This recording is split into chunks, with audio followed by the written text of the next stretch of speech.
Sassy couldn't be bothered. Hurricanes were just rude. But somehow she got into her car in a Turkish ballet move. Sassy never did anything unless it had the signature of chocolate. Hers was a choreography gleaned from the stream of human artist expression. She ordered gumbo with Tibetan drum clauses that she invented herself. But somehow it worked, like rubber watch cogs, a lullaby in limber German falling softly on a sawdust bar floor, the only sound, a sigh puncturing the Christmas in a kitten. Driving two mothers to escape the storm seemed adolescent at best. But when the cable news screeching commenced, and the nugget sky became a blackboard that needed its back scratched until infinity went out of business, the mesmerizing, pathetic reportage of so many academic smiles made laughter cry. Were they trying to explain or make an Abbott and Costello movie? Fog so thick that the clarinets did not believe the music. Spread it on bread and feed it to an epicure, and it would be the taste of nothing without the mayonnaise. President Bush tried to have the weather seeded with wintergreen, as far as anyone could figure, on a calculator that forgot to give the number 2 a ride. One incompetent leader after another. 16 strangers locked in a St. Claude Avenue bar with 137 draft beers to come up with a better plan. And that is only Jesus' opinion, seconded by Allah, with foreword by Moses. Lake Charles is not 35 miles from Helsinki, Finland, and you can't believe anything you read in a book or see on television news, unless, of course, it's wrong. Put some cheese on that non-fact. River Road and Chapatuas were never flooded. Geography got the last laugh. That is how it pays its bills. I guess it was masquerading as Laurence Olivier or Adam Sandler when the governor's people were eyeballing it. But I suppose they understand hairspray. Sassy, in a state never to be named, had to eat a sandwich that, if she had gone to law school, would have been sued in a nanosecond for impersonating food. On that next day, New Orleans was flooded. As she ate her breakfast, feeling like the only ingredient left out of her donut that would one day become Salvador Dali, she listened to well-meaning rednecks discuss the whys and wherefores of New Orleans problems, and braced herself for the Bible read backwards from places like Minneapolis, Nashville, Houston, and the dreaded New York City. Sassy looked around at the earth and tried to imagine a place that could replace New Orleans in a pinch. And a realization, wearing very bad shoes, stood in her understanding without Peter Pan's cell phone number. And there was no place to go.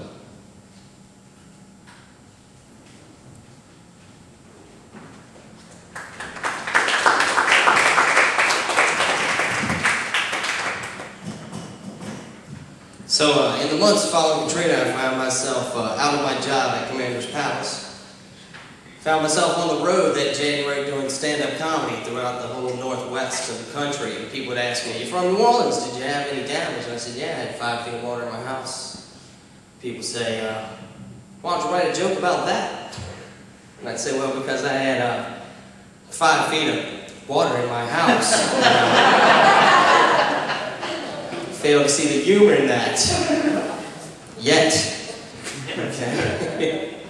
It was that year, though, that the Weather Channel predicted the largest hurricane event on record. And, of course, you all know we had how many storms hit the Gulf Coast that year? 0. So I got to thinking, you know, the weatherman, that's kind of an unbelievable job, because I'm not a meteorologist or a mathematician, but if you predict there's a 50% chance of rain, isn't there also a 50% chance of no rain? Right? That's like saying, "Hey, take an umbrella." Or don't.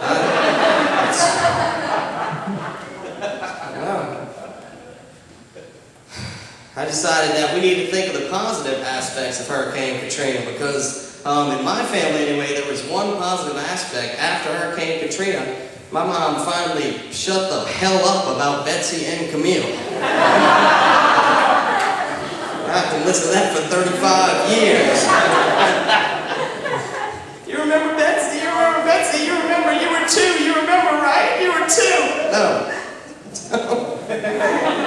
Oh my God, there was 400 inches of rain in 2 hours. We had to climb in the attic. We had to chop out the roof with an axe. You were 2. You remember, right? No. Camille, oh my God, there was a 400-mile-an-hour gust of wind. There was a broom straw through a telephone pole. There was a cow. That was Twister, Mom. Watched that last night on HBO, remember? Yeah, my mom's always giving me great advice, though, the night before Katrina. She called and said, "You're leaving, right? You're leaving." I said, "Yes, I'm leaving. Tape up your windows." Tape up, yes, tape up the windows. So all right, I taped up the windows. And when I got back to my house, I guess that was 6 weeks later, and my refrigerator was in the living room, and I realized it was the tape that kept it in the house. Thanks, Mom.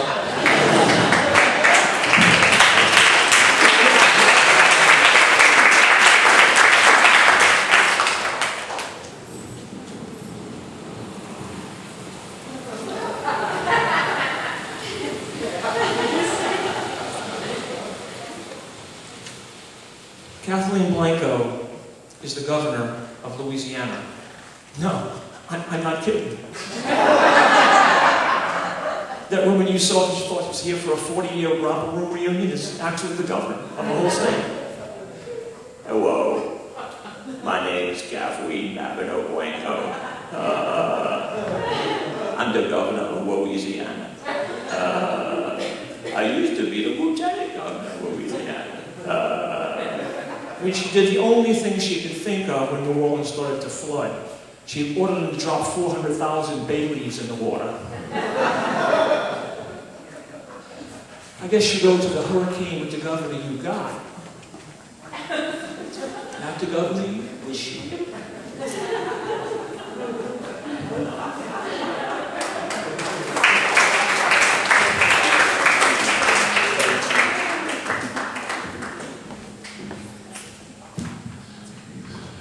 "19 months, been on the road, man, from the East Coast to the West Coast, and I found there's no place like home, man. I'm so glad to be back in New Orleans, Louisiana. Really, man, I'm loving it. Katrina really didn't have anything to do with that. I had warrants.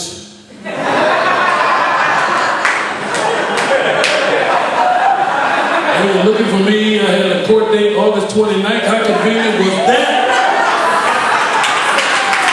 That was good. Ended up in Washington, D.C. George Bush and Dick Cheney, but they have no Tony Sacheries anywhere out there. I'm on the southeast side of D.C., and if you're not familiar with that, that's the hood. I'm out there at midnight, the guy drive up to me and say, "Man, what you want, man? You want some weed? You want some rocks? I want some salt and pepper. Y'all got that up here?" Oh my God. I really had to get out of D.C. before Dick Cheney started shooting black guys. I mean, you know, if he can shoot a rich white guy and get away with it, we just a piece of cake. He had a duck whistle made. They didn't say quack quack, it said FEMA check. We was just jumping out from everywhere. Everywhere I go, they ask me, everywhere I go, "Were you in the storm?" Yes, I was. "Why'd you stay?" Because I was an idiot.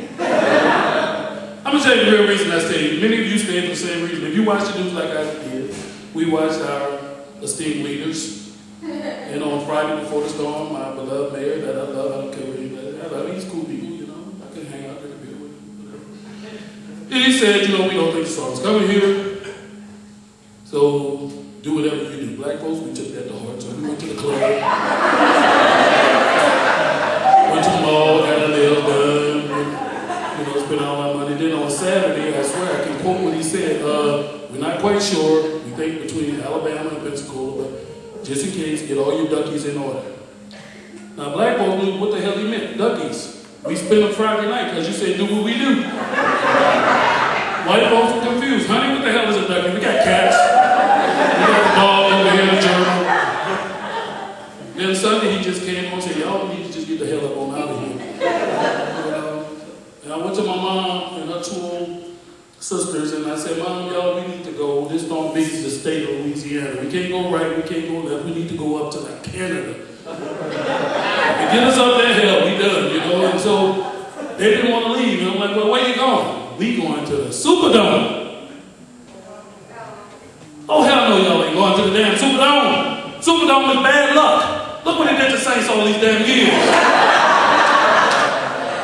Took a category 5 star and blow the damn roof off there to let the spirits out just so they can have a winning season.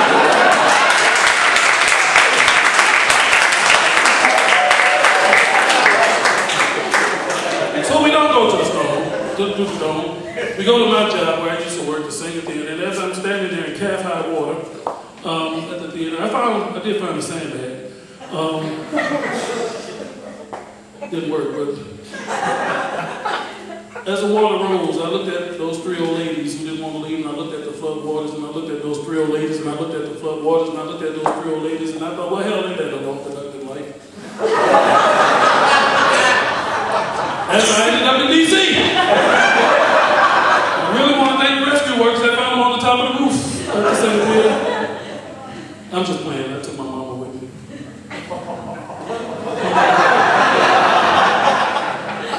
We go to Houston, and they don't know what to call us. Refugees or evacuees. Refugees or evacuees. I'm like, man, I'm homeless. Hold me that. You know you're homeless when your mama's homeless? You know, no matter what happens in life, you can go home to mama. If you lose your job, mom, come on home, baby. Just come on home. We'll take care of everything until you get back on your feet. If your house catch fire, come on home. Being the kids, we'll make a paddle. I got some beans cooking, you know. If your old lady throw you out, come on home. I never like that trifling ass anyway. Just come on home. Everything will be fine. I'm looking at my mom in the shelter, looking at me. I'm looking at her. She looking at me. She said, son, what we gonna do? I'm like, Mama, I was counting on you.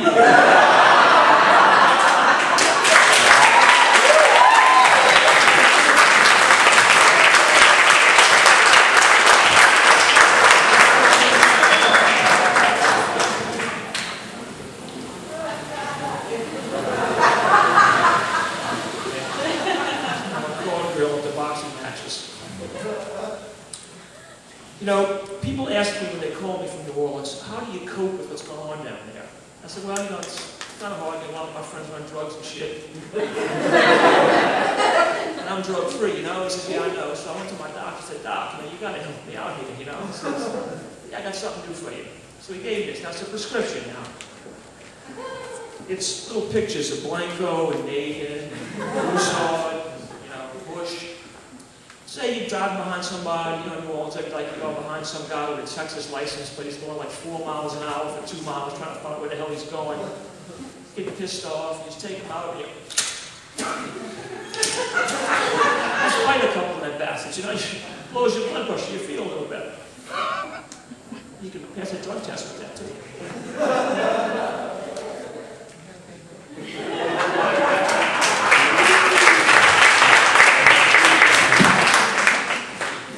So I actually had no intention of leaving at all right? Like any other New Orleans native, I had heard the news previous to the storm like we always do. Every year it's the same thing, hurricane coming, hurricane coming, hurricane coming. Okay, don't worry about it.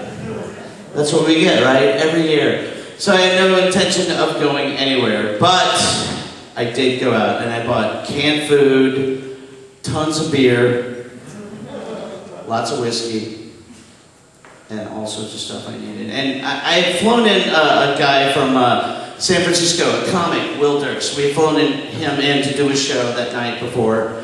And so we did the show, a sold-out show in Metairie, sold out. All 7 people on the boat showed up. 4 were family members of one of the comics waiting to evacuate. Hurry up so we can go! That's a fun crowd. So we're like, whatever, man. We're still like, you know, we're not going anywhere, man. last hurricane, we went out to a bar and we were buying drinks and we're doing shots, we're doing Jägermeister. We're actually mocking the storm as we're looking at it. We're like, look, look, look! It's not actually a hurricane. Look, it's Meatwad. Meatwad's attacking the coast. Woo! We're doing our shots again. Whoa! All right, Meatwad's going at us. We're all right. So I went home and I grabbed a bottle of Maker's Mark and, put on my normal outfit. I wore a kabuki mask and a jock strap. And I went up to the roof of my house and I did the Maori dance and I lit firecrackers to scare away the wind gods. Just like,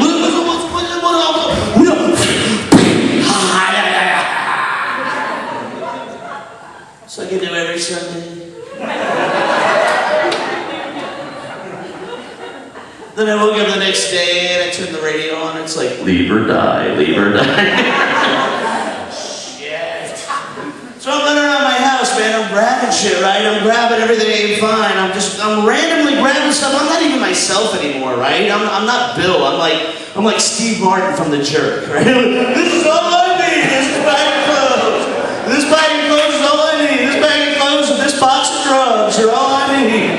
This bag of clothes, this box of drugs, and this bottle of hot sauce. That's all I need. I did. I grabbed a bottle of hot sauce. That's how deranged I was.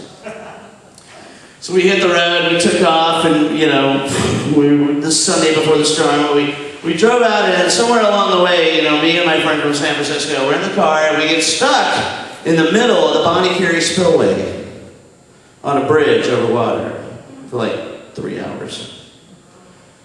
And I look at him, first hour we're there, and I'm like, dude, grab me a beer from the cooler. He's like, we're in the car. I'm like, we're not driving, are we?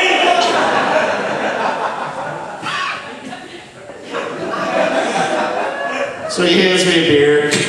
We start drinking, right? About 2 hours into it, sitting there at a dead standstill in the Bonnie Carrey spillway, I realized something very important, ladies and gentlemen, that there are no bushes on the Bonnie Carrey spillway. There are no places to hide. There's no shade. There's nothing. Yeah, you gotta pee on the Bonnie Carrey. So I'm sitting in the car going. Then it dawned on me, right? I walk around to the front of the car, pop the hood.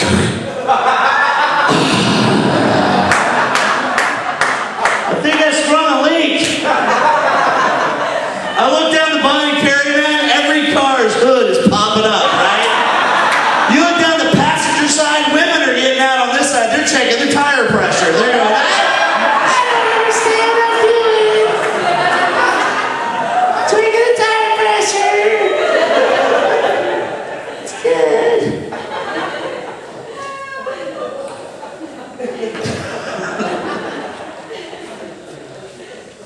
Yeah. So I grabbed all this stuff, right? I grabbed my hot sauce, grabbed all these things, but the one thing I forgot to grab when I was leaving the house, I forgot to grab one of my CDs. So all I had was the radio. The radio during an evacuation. Have you ever heard the radio during an evacuation? So, yeah, it's like this. It's like, you're dead. You're gonna die. You're gonna die. Death. You're gonna die. No, seriously, you're fucked. You are so screwed. Death. It's like, death. Jesus. You can't escape us, Jesus.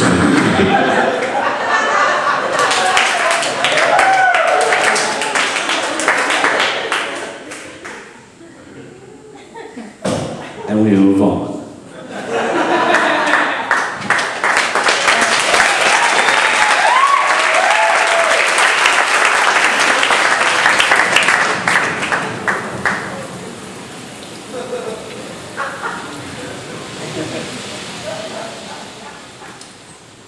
So it all comes down to this. Every time I have a conversation with somebody, yeah, but what about the levees? I said, no, they fix them different now, and they do all this kind of stuff. You see, the way they used to fix them before the storm was like this. That's a good levy, Paw.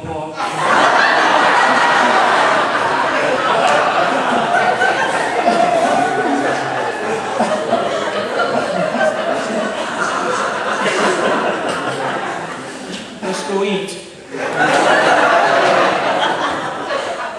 And I got to thinking, I said, I'm watching television, I'm watching the Nature Channel. I said, this is so simple.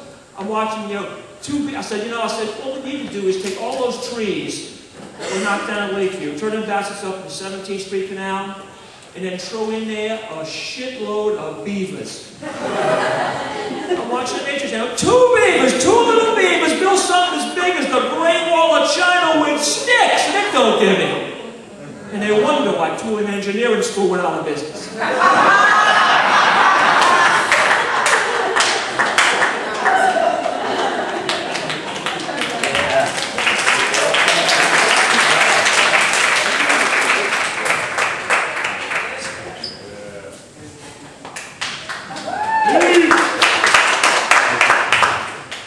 It was an interesting week. Most of us, we were performing, we had gotten this big chance to perform for HBO. HBO had come down the Friday before, and we all got to do a showcase. And I was at the radio station, and I was doing the interview and pubbing up the show, and I got a phone call, and I looked down and I see there's my stepmom, and she never calls me. And I had to answer right in the middle of the interview. I'm like, hey, it's going to be a great show. And she's telling me that my grandmother died. And, that was kind of rough right there. Well, we went on and we did the show, and it was a great show. I mean, most of us got a standing ovation. HBO loved it. And then next morning, I get a phone call. And it's my brother-in-law. He's like, hey, it's time to go. And I turn on the news, and I see it. And all I can do is just grab a couple of pillowcases, pack them, and it's just me and my son, and we jumping on the highway, and I have a broke down car,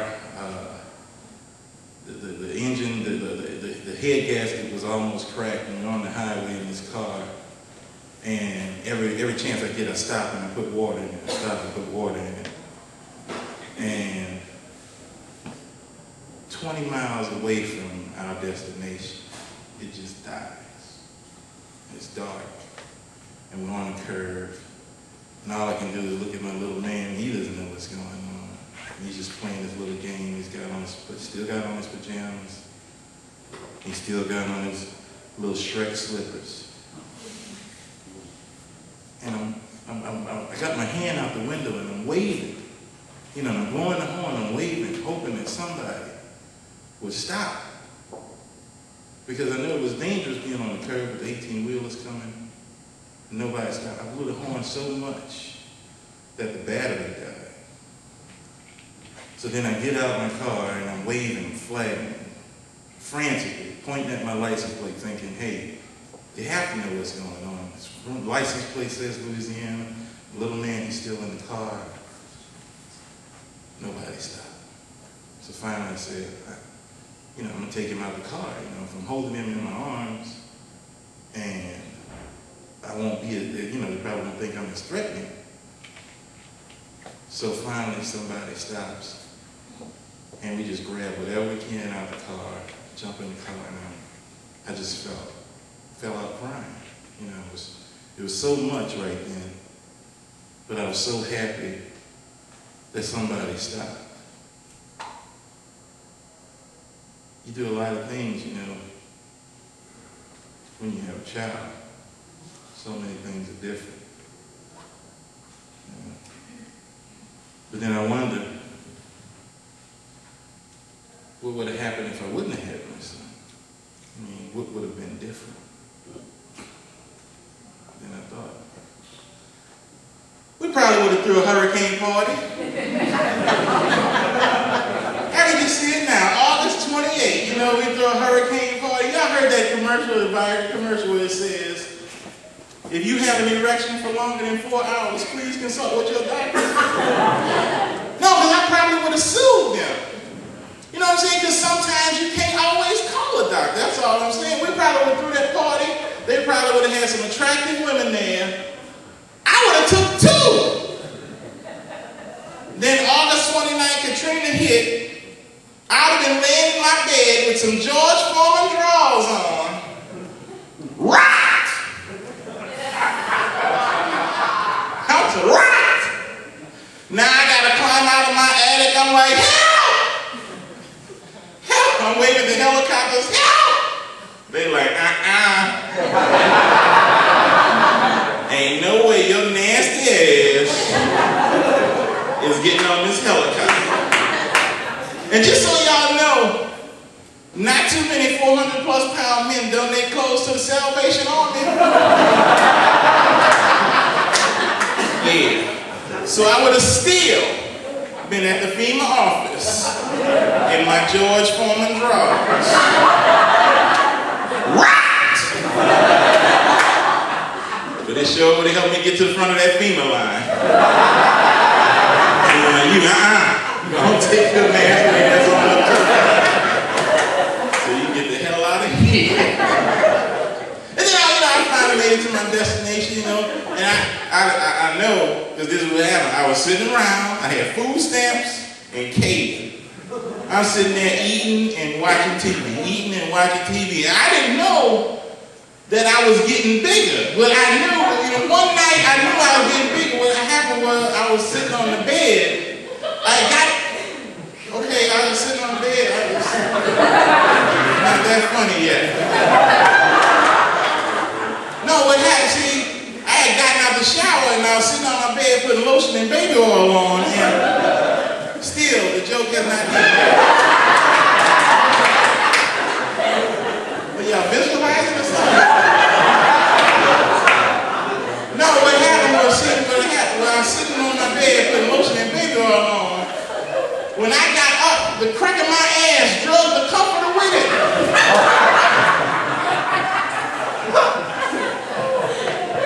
When the crack of your ass can grab a sheet and/or a comforter, your ass is getting big. And then, I finally made it back to New Orleans, and I knew New Orleans was back on track because that's when the meter maid was out. I kid y'all now, y'all. I saw a meter maid put a ticket on a boat. I'm like, how in the hell do you book a boat? And then I saw all those signs, McDonald's signs, $10 an hour, $10 an hour. And I was like, that's great, but y'all still hiring stupid people.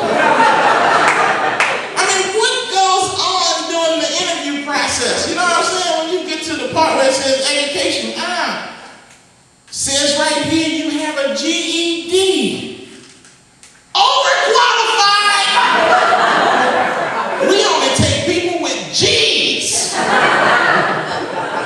I'm saying you do a little test. I did it the other day. I was going to drive through and I knew somebody was stupid on the other end. McDonald's has a new salad out. It's the Asian salad. They're trying to get healthy. And I asked this stupid person, I said, hey, what kind of Asian comes with that salad? I kid you not, y'all. You know what she said? I don't know, sir, let me check. She's like, hey, what kind of Asian comes with that salad? What kind of Asian? I don't know, sir, they being stupid back there. I think honey mustard.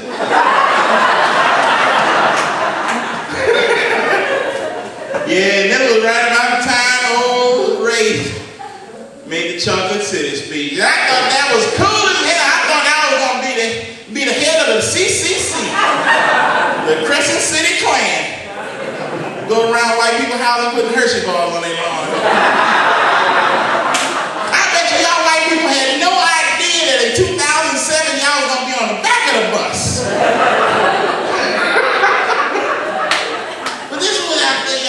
Understood what he was saying. He was saying we're gonna mix the white with the black, and we were gonna get chocolate. I don't know if he really thought that through, because if you mix me with the white, I hope I get the bottom half half black, that's all.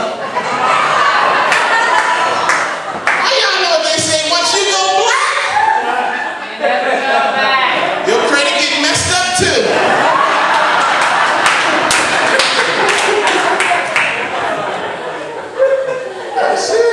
And I can just see it now. We're on the bus, right? And this white woman will not give up her seat. The bus driver has to get up. And he's like, miss, you need to get up your seat. She's like, I'm not giving up. I said, miss, you need to give up your seat. I'm not giving up my seat. Do you know who I am? I'm Peggy Wilson.